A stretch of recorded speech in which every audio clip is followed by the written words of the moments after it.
Hey, Terry Bain. Great episode of Business Growth Time where today we talk about work-life balance. We got some ideas to help you get more done while being more relaxed through the process. With me, as always, my good friend, longtime pal, fellow 1989 Jaguar, Janet E. Johnson, where today the E stands for energy, because I think that's what we're going to be hitting on. Ooh, well, even though you just said our age and we're old. Old. That's why I was energy. And plenty of it, damn it. My wife was telling me yesterday, I'm feeling old. I'm like, that ain't old, honey. It ain't old. You're not old yet. I'm older than her by like 4 years, man. Like almost a whole. Remember how when we were kids, because my daughter was like, oh, Dad, and I had to play with the 7th graders yesterday. She's an 8th grader, which, 7th grader, those guys are young, right? Oh, yeah. But now we're like, if you're within 5 years of age of somebody, you're basically the same age. But back then it was like 6 months could be a whole big difference. My son's dating a girl 3 years younger, freshman. He's a senior. And that's kind of a big difference. Kind of a big difference. I think it's a huge difference. That could be a whole show on its own. But Janet E. Johnson, my guess is if you were a freshman, you were trying to date some senior boys too, because you know how immature those boys in our grade were. Yeah. I dated many seniors as a freshman, yes. True facts. I couldn't get a date. At our school, so I was at a private school at that time. So you were? Like I said, yeah. When that's the time of your life when your girls are going through so much, and I just started hating school and went from 8th to 9th grade to a private. Yeah. Oh, I did not know that. I know what a lot of people. Were you at? It was a Lutheran high school. That's what it was called in Edina. Mm-hmm. Okay, very snazzy. Yeah, but I stayed friends with everybody, and I just came back. Stay right, because you were cool. Nobody even missed it. I mean, nobody, even remembers this whole story. But there we go. There's a little bit about my background. I didn't know, but that doesn't mean much. I might have forgotten. Who knows? So, work-life balance. And you know what? This topic came to me because of the conversation that we were having just before going, I don't want to say live, but before recording this program, hitting that red button. You said something about having a ridiculously long day yesterday, and you took a little tiny break and enjoyed one of your indulgences, let's call it. And you could share or not share that part. I don't really, that's on you. I'm never shy about what I do and why. Well, sometimes, but no. My favorite show is Housewives of Beverly Hills, or any of the Housewives. I live in Farmington with like farmland, and yet I watch these shows going, wait, how did I not end up there? Why am I not one of the housewives of Atlanta? I'm glad I'm not, though. It makes me do what I do. So. Man, full disclosure, I've never watched a minute of any of those shows. If you think I think Pinterest is girly, you can only imagine what I think about those shows. So maybe I'll take some time and I'll try and catch up. Is there a favorite that I should be looking at? No, it's got to be Housewives of Beverly Hills or Orange County. Those are the top two. Orange County or Beverly Hills. All right. Well, that's good to know. I can't even imagine what I'll be in for. It's pretty catty. Yeah. It's just it makes your life look really good, actually. Except for the money side of it. But. Except for being able to afford everything. Mm-hmm. But where were you when you were watching this? Because that was really the point. Okay. I get your point. The work-life balance. Mm-hmm. Yes, I had a very long day, and I knew I had a longer day because I'm a part of a coaching program. So I had to extend my day way longer, and my brain was fried, and I needed a break. So I went out to my garage in the hot tub. Mm-hmm. Hot tub. That's what we're talking about. Mm-hmm. So that's a work-life balance thing. That's a life balance. So from the hot tub, what does it do for you specifically? Do you just kind of feel the stress float away a little bit? Well, first off, it does take away the old person's body aches and pains. I mean, that's one thing it does do. Right, class of 89, baby. Woohoo! Well, it makes us, what, 32, 33? Exactly, for like 10 minutes. Then after you get out, then it all comes back. But it is, yeah. And then mentally, it just is like, it's in the garage. So, let's tell a funny story about how this works. It's in a garage, so it was bugging me how there was all wood behind me. It's all wood, okay? Like garage wood inside the house. Yeah, it's in a garage, and he has wood piled up because he's a contractor. So it's literally like lumber, not like I'm going to throw this log on the fire, not like beams that you're seeing in the garage, but like I build shit and I need wood. Exactly. So the whole thing's messy around me, and it was just kind of driving me crazy. So Janet goes to the dollar store and gets. This is funny. And I get a tablecloth that has pink flamingos on it. So that's my backdrop. So I'm feeling like I'm like a little Miami Vice. Remember all the flamingos when that opened up back in the day? Because we're old and we remember that stuff. Exactly. That's brings a little bit of that. We're in Minnesota, you're in Michigan. I mean, it's snowy, it's cold, it's miserable. And it just kind of makes you go, and I seriously focus in on those flamingos at times and just go, okay, this is my dollar store. It's great. It's awesome. I love that. But that is the work-life balance where I get it. I needed to decompress for a few, to get back to go back to work. To get back to work, right? Because you got out of the hot tub and you went back to work eventually. Mm-hmm. Right? And you got on the coaching call, whatever the case may be. And so it's a matter of, do you structure time in your day for that piece, right? That me time? Or is it sometimes more reactionary than planned? For me, one of the things that I have done to and I force myself. You don't know how hard it is to, and I know the Ernies out there listening Ernie has this issue too. I think we all do. Ernie's got it. It's wanting to jump onto Facebook the second you wake up in the morning, wanting to jump onto the computer and get to work, get all those little to-dos done. I got so much work to do. I have to get started on my work. And so one of the things that I've started to do, even if it's 5 or 10 minutes, is I come down to my office because it's in the basement, and I literally, one of the first things I do too, and I even have it going here, if you're listening, you don't see it, I light my candle. I have a candle in the office. I don't do that necessarily in the summertime, but I need it in the wintertime. Is it scented or is it the light? What is it about that candle? It's just that atmosphere, and it's scented too. Yes. Okay.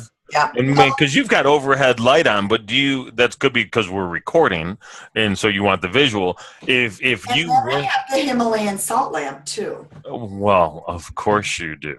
So the Himalayan salt lamp to bring the energy. But the biggest thing about that, so I have all that. I'm in my office, and then I just stop, and I either read a passage from my book I have right here. Or what's the name of the book, Janet E. Johnson? Come on now. This one is actually really a very simple way to get into the Bible. Okay. And it's called Experiencing God Day by Day. And it's just daily. Like this one says July 16th. So you have dates. And, I got this passed down from somebody else that was very Bible person. And she has everything underlined. So sometimes I'll just read the underlines. I'm going to read her notes. I don't really care about what the book says. She's even had the passages crossed off that they're wrong and that she wrote the right one. I'm like, wow. Wow. She's dialed in. It was great. But it's slowing down, breathing, getting my to-do list together, and just not jumping on the computer immediately. And later on in the day, I work the whole day, and then the hot tub comes later. So you'll hit that book before you even open your laptop? Is that what you just said? Oh, that's very, very cool. I think you just nailed a really, really important one, and it's breathing, right? The reason that smoking was as addictive as it was is a little bit to do with the nicotine for sure, right? That was an addictive element. But it changes the physiology of our body because when you are smoking, you inhale differently. You breathe differently. And much like yoga, changes the physiology of our body, smoking did the same thing, because our breathing, our breath becomes different. And it's so important. If you want to change the state of mind that you're in, breathe differently, right? So inhale for a 3-second or a 10-second period. Hold it for a 3 to 10-second period, and exhale for a similar amount of time. And if you make that change in your breath, even just 5 breaths like that, you can actually change the waves that happen in your brain. You can get into I want to say it's a theta state, like a theta brainwave, right? And so it increases the creativity. It increases your presence to what's going on. So it's so important. You can just sit in your chair straight.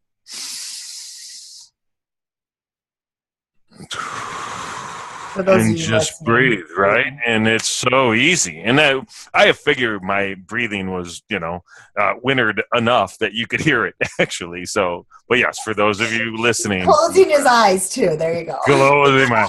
Technically, you're supposed to actually look up. Are you? Mm-hmm. And so you can change that. Yeah.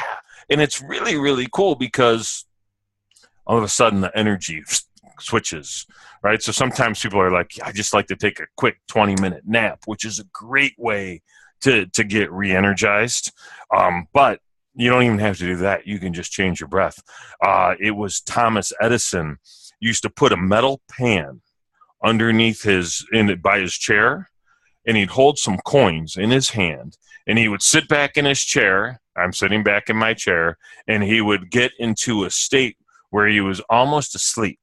And when you fall asleep, right, the moment he'd fall asleep, his hand would naturally open, the coins would fall out, they'd hit the metal pan, and he would wake up. And whatever he was thinking about would be super clear, and sometimes it would actually be the solution to the problem that he had, right? So he would think about, what issue am I working on? He would allow his subconscious to get triggered, because he would fall into a different state, and then he would wake up, boom, because of the coins hitting the metal pan, and he'd be able to actually address that issue. Well, that's interesting. Fascinating stuff. I can see that, though, because, last week I wasn't feeling too well, so I had to, and I don't take naps, but I just couldn't make it through the day without closing my eyes for a little bit. And even just a few minutes, I didn't even know if I actually fell asleep, but I could see just even that closing of the eyes and just that rest, relaxation for even a tad bit. I think everybody should probably take that type of break during the day somewhat. And we've talked about the app before, the Focus app, 25 minutes on, 5 minutes off.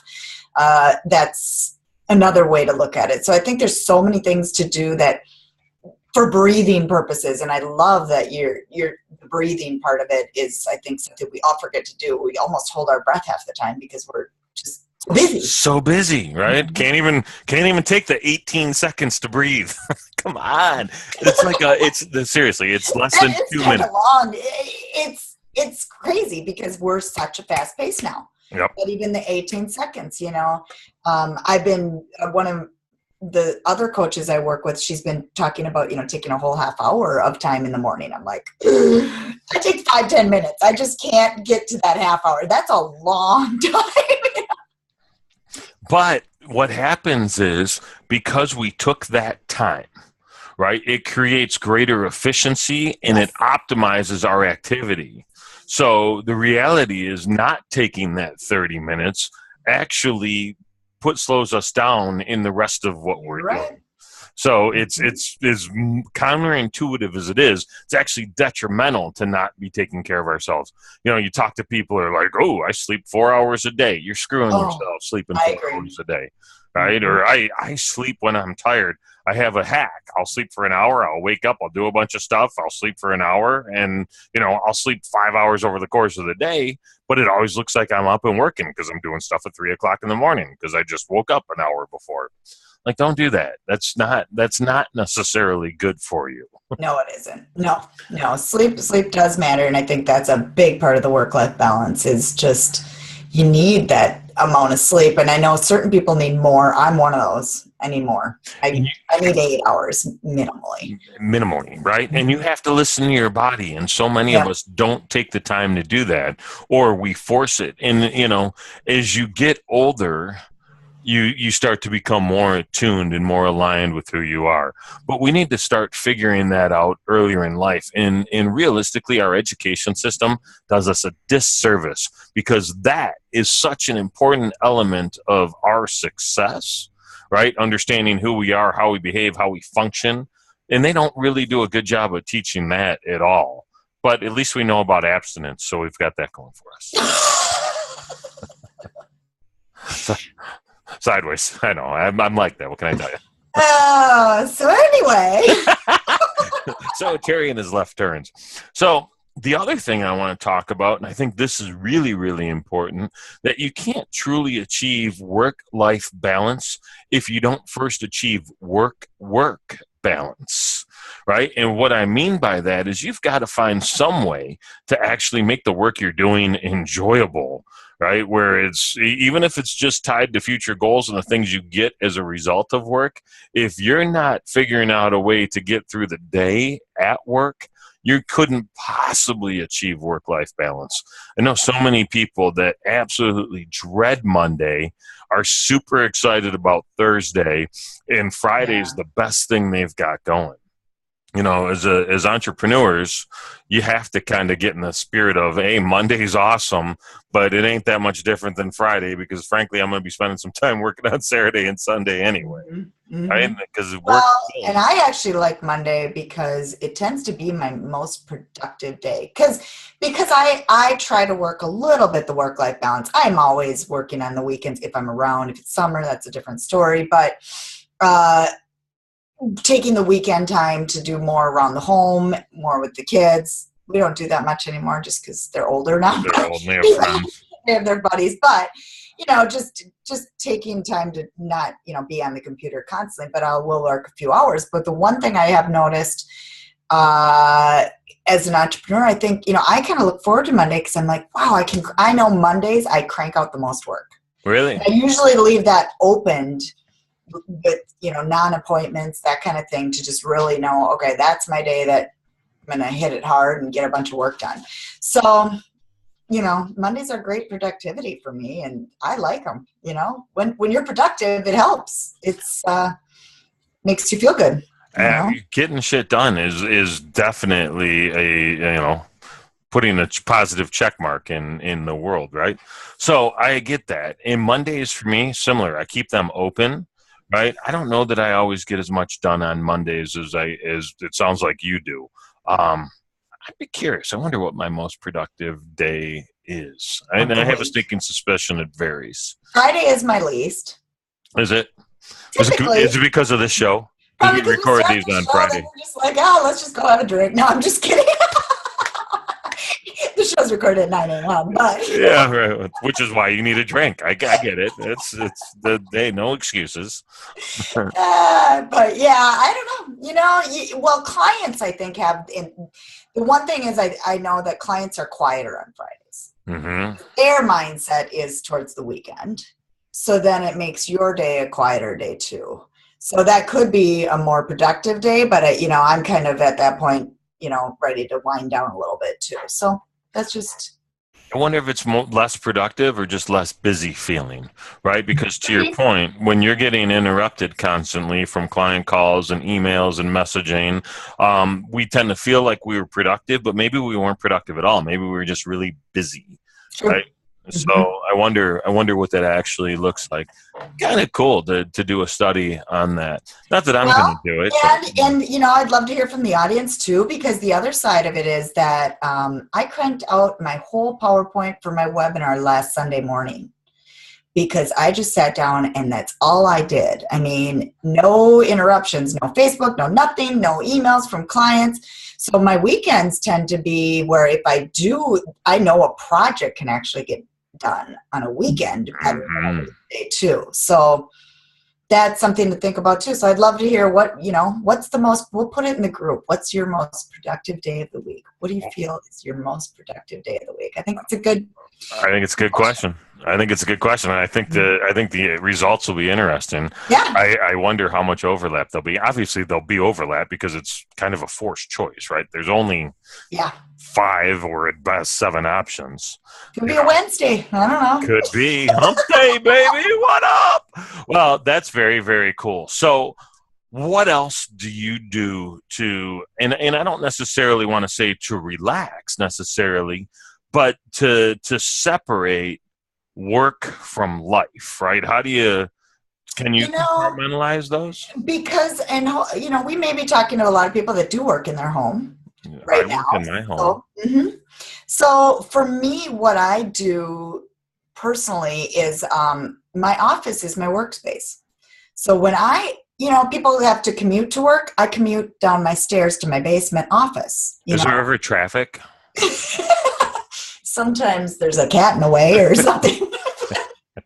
There's a kid banging on something out in the other room. Yeah, you've heard that. But other than that, that is my workspace. Then as soon as I come upstairs, oh, gee, what do I see? Laundry, dishes. There's the world the home you come home to at the end of the day. So for me, it's just kind of separating the workplace from, even though it's in my own home, from the other, and mindset, having it that, my work day is the daytime. Now, granted, as an online or an entrepreneur, business owner, we work whenever we want. But for me, having a family, I do turn off my work. I start at 7 a.m. typically because my kid's on the bus and I go boom right to work, and it will go till 5. That's a long day, and I don't take much breaks. So it's a very long day. And so at 5 o'clock or so, not every day, because like yesterday was an exception, you turn it off and you do somebody's got to get the laundry done and the dishes done, and kids are lazy. So it ends up being me. Kids, man, why can't kids do anything? It's crazy to me. You pay them a bunch of money. They still want all the stuff, but they don't want to do anything for it. It's nuts. Wasn't even an option. So I know. So what's yours? What do you separate it? I do. Like you, my office is in the basement, and like you, there's laundry, which my wife won't let me touch because evidently I don't know what shrinks and what doesn't. How come none of my clothes shrink, but all of her stuff shrinks? I don't quite understand that. That's weird. But there's dishes, and I'm allowed to do those because they don't shrink, which is good. But I go to the gym, so I'll take my kid to school because we live far enough away that there's no busing going on. And I'll drop her off, and then I'll go to the gym on the way home. And if I'm on my game, that's 4 days a week. Nice. Right. So I'm out and I'm hooking that up. And then I've got the elliptical machine, and I'll do that. So most of my non-work time revolves around exercise. Yep. And when I'm on the elliptical machine, it's the best because that's when I've got my tablet sitting there, and I can watch videos, and those videos can be about marketing and how to do more of that, or about virtual reality, which is a world that I'm starting to step into and play. So I'm trying to download as much information there, or it can be more along spiritual alignment, right? So I'm exercising my mind, I'm exercising my spirit, and I'm exercising my body simultaneously. And I think that's such an important field, right? Because that's the stuff that gives me the energy to get through the rest of the day and do the work that I need. So this is in the morning, right away before you start your work, basically. Yeah. So you're starting work at 7. I'm up at 6:30, but I'm on kid duty until about 7:30. I'm on kid duty till 7. Exactly. But now, granted, I've taken that workout out in my morning, but I do mine later in the day. Now that might switch over when the weather's better, but for now and I like to do it sometimes at noon. I'd go for a run or rollerblade just to take a break in the middle of the day, but right now it's hard to exercise in this weather. It's hard to, right? It's and we all saw a pink star. So I think everybody, I really agree with what you're saying though, that everybody should have a separation of it. And putting in that taking care of your body is a very important piece of work-life balance. Calendar it. I mean, put it in your schedule, because what I know for sure is work expands to fill the time allotted.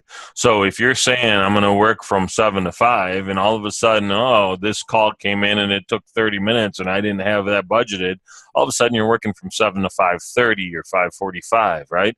Because things happen that we didn't account for. And so what ends up getting blown off is us. Yep. And that's the part that concerns me. I can't tell you how many friends I have that are under 50 that have had heart attacks, that have had serious heart issues. And it's because they're working their butt off and not making time for what's important. Do you have, like, every year we take a vacation and the vacation is this much time and we're gone and I have that to look forward to for 6 months or whatever the timeline is? Well, we're with the kid graduating this year from high school, so we don't know how we're going to plan that at this point. But we always have the boat. Right. So you have weekends, that you're going out and doing some level of fun. Do you sleep on the boat? Yep. Okay. So you're gone, right? Mm-hmm. It's like we're out and we're doing this thing. Yeah. So that's kind of a whole summer of. But other than that, yes, we are looking at a trip at this point, and I think that's really good for people. I'm looking for it. I have many trips. Many trips for myself. You booked like 4 trips in the last day, right? But they were all work related. All work related, but it's and it will be very, very busy, but it's still something to look forward to. Social media marketing world is going to be incredible. So I'm very looking forward to all of it. And, I do think, though, other than business, I agree with you there that you need those types of things to look forward to with your family, especially, that you can't forget about your family just because you're working yourself to death, Right, because they're hopefully providing some sort of solace and comfort and, the reminder that they're the reason that you're working yourself to death. Mm-hmm. I don't know about you, but we talked a little bit about, what was it, Island Life or Caribbean Life, those TV shows on HGTV. One of the ones that I see advertised, I haven't really watched, is that Tiny Houses. Oh, yeah. And I don't know that I want to live in a 400 square foot house, but the idea of the amount of crap that I have in my house that I don't use, that I haven't seen, that is redundant and duplicate of other crap I have in my house, man, I would love to bring in one of those 20-yard dumpsters and just throw shit out, right? And declutter. My wife, of course, will not let that happen, but you can almost see an argument for simplifying and minimalizing. I agree. And I do think that's something that if it's all chaotic and cluttery around you, it does affect your productivity. Totally. And I just went and sorted my stuff for taxes, which is a nightmare. But the thing is, I just couldn't handle that clutter of, I knew it had to be done. And it's got to get done. I do think we're also coming to an age where the things aren't as important as they used to be. I think that's, I felt I got rid of a ton of things after Christmas because we brought in so much that I'm like, let's clean out. And I gave away donated probably 15, 20 bags of stuff. And it was I said, this feels better to me than bringing in the new Christmas presents. Right. Absolutely. I'd rather get rid of stuff than get more stuff at this point. Maybe it's the age, right? Maybe, being 32 or 33 like we are now. Exactly. It starts to feel a little better. I couldn't agree with you more that emptying is good. And so, like, clutter around us is almost symbolic of the clutter that's inside of our head, right? And I don't know if you're the same way, but I've got a pretty darn good memory. And as such, I rely on my memory for so much. And I don't do a good job of taking the ideas out of my head and putting them on paper or in a notebook or in a Google Doc or somewhere in a file folder on my laptop where it's not here in my head. It's there and accessible. And so one of the things that I'm continually working on is getting better at doing that because, again, still clutter, regardless of its physical or mental clutter, it's still kind of in the way of where you're trying to go. I agree. It is. Yep. And it has been documented that you are more productive with the getting rid of the clutter. Even I think I bet you 50% plus could agree with this. My desktop on my computer right now is just full. And it just, every time you open the computer, you go, oh, I got to clean this out. But then you don't for a while, Defeats the purpose of putting shit on the desktop, right? I'm going to put it here so it's easy to find. Well, now I got 400 things here. It's not easy to see. Exactly. It's so funny. I want to look at my desktop right now and see. You know what? Mine's not even half full because I have folders now on my desktop that I've just dumped all the junk into that was on my desktop. Now I've got high level, right? Oh, so there you go. So you got a little less clutter on desktop. I've decluttered my desktop by adding, a system for my clutter on my desktop. I've done that before, by the way. I think a lot of people could agree with that one, too. So dumb. That's not how this works, Terry. So awesome. All right. So what's like one tip that you would share to help people either declutter or to relax or to find work-life balance? One tip. I would say one action step, just separate it. Especially if you're working in your home, you're not going to an office, try to separate it and set a schedule. Your schedule doesn't have to be 9 to 5. It could be 7 to noon. I mean, I know one guy that says he only works 7 to noon every day. Mm-hmm. We have flexibility to work what we want to. So just make sure it's separated. And, when you do go see that pile of laundry during the time that you're supposed to be working, leave it be. I could clean my house 24/7 and get nothing done. But it's separated. This is my time to work. And I've been doing this so many years that I've had to learn this is just how I do things. Do what works for you, but make sure you separate that. I love that. And it's do what works for you, because whatever we say works for us. It doesn't mean it's going to work for you, right? So take the time to figure out who you are and how you work best and what your peak state is and how you get there, and understand your circadian rhythms, because I know so many people are night people and can't stand morning, but they're forced to get up and work in the morning. Don't do that, right? Because that's going to throw you off. And the converse is true too, or inverse, excuse me. The inverse is true too. If you're a night person, or a morning person, don't try and work late at night. Well, I can't do things in the evening. I'm done. Done. Yeah, because I'm a morning person. Right, and I'm a night person who's kind of adapted. Dealing with it. Dealing with it, right? I always said that it would be ideal. Like I could live here in the Midwest and work in Europe, right? That would be the way to go. That is. Well, that would be the way to go. Now I have an Australia client, so I said that backwards. It's going to be an interesting. Well, yeah, Australia is like exactly. They're sleeping right now. It's exactly opposite side of the world. So right. Very interesting. All right, what's your final action step that people could take? Calendar it. Put it in your calendar. Time block time for you, right? For you, not your family, not your friends. Although maybe that is the stuff you want to do for you. And if that's the case, then so be it. But make sure you schedule time with yourself daily. And it could be 3 to 5 minutes like you were talking about when you read in the first thing in the morning, or it could be an hour like when you go to the gym. It can be whatever you want it to be, but make sure that you're doing what's important to you on a daily basis. Forget about weekly or monthly. Take care of you, because you're the only one that's going to do it. So, and we know that the schedule rules our world now. So use it to your advantage. So that's my tip.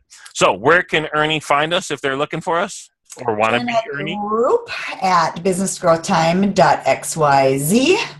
And then you can always find past episodes at businessgrowthtime.com/podcast. And then we would love reviews. If you like what you hear, we would love reviews on iTunes. And you can easily get there also by businessgrowthtime.com/iTunes. Do they have to like what they hear, or can they just give us a good review? Just give us a review. Even if you can't stand it, we'd like a good review from you. Just, this was kind of more our fun show, I'd say. We were just kind of going back and forth. But you know what? Go listen to some past shows and you teach some